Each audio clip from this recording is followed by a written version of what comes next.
Hello दोस्तों, स्वागत है आपका मेरे YouTube channel let's study with Poonam में, जिसमें हम जीके जीएस से रिलेटेड टॉपिक के बारे में चर्चा करते हैं और आपके लिए नए नए विषयों को खोज कर लाते हैं।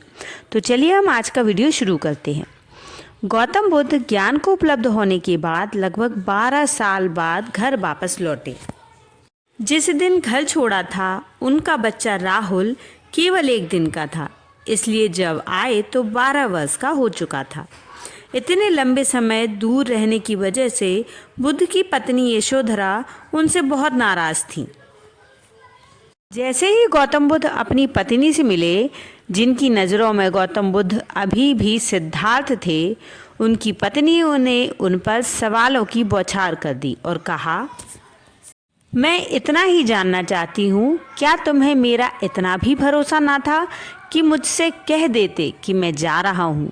क्या तुम सोचते हो कि मैं तुम्हें रोकती? मैं भी क्षत्राणी हूँ। अगर हम युद्ध के मैदान में तिलक और टीका लगाकर तुम्हें भेज सकते हैं, तो क्या सत्य की खोज में नहीं भेज सकते? तुमने मेरा अपमान किया है, आखिर तुमने मुझसे ऐसा पूछा क्यों नहीं? तुम कह तो देते कि मैं जा रहा हूँ, एक मौका तो मुझे देते, देख तो लेते कि मैं रोती हूँ, चिल्लाती हूँ, रुकावट डालती हूँ। कहते हैं बुद्ध से बहुत लोगों ने बहुत तरह के सवाल पूछे होंगे, मगर जिंदगी में यह एक मौका था जब वे चुप रह गए, जवाब न दे पाए और यशोधरा ने एक के बाद एक तीर चलाए।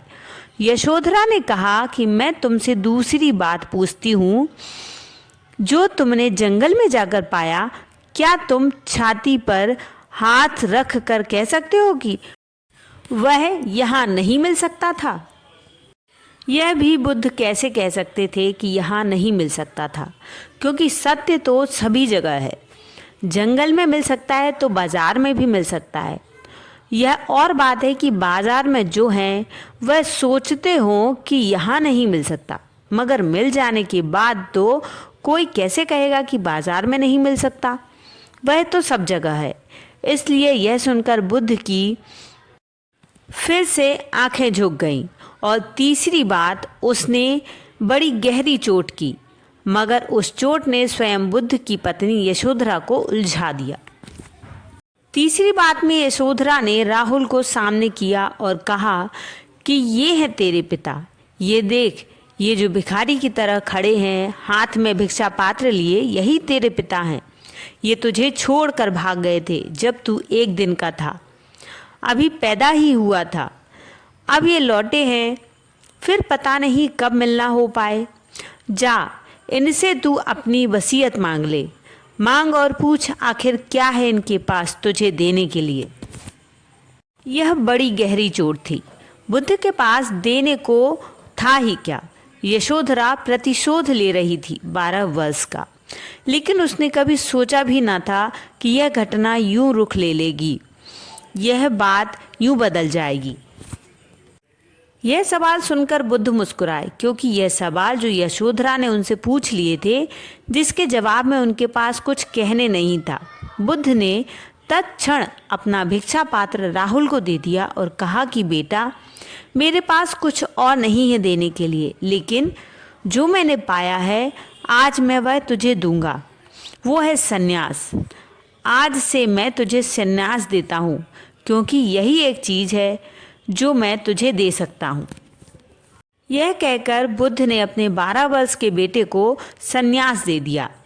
ऐसा सुनकर मोहजाल में फंसी यशोधरा के पैरों से जमीन खिसक गई। उसकी आंखों से झरझर आंसू गिरने लगे। उसने कहा, आप यह क्या कर रहे हैं?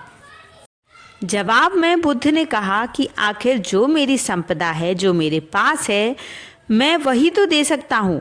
मैंने इतने वर्षों में पाया है, आखिर वही मैं दे सकता हूँ।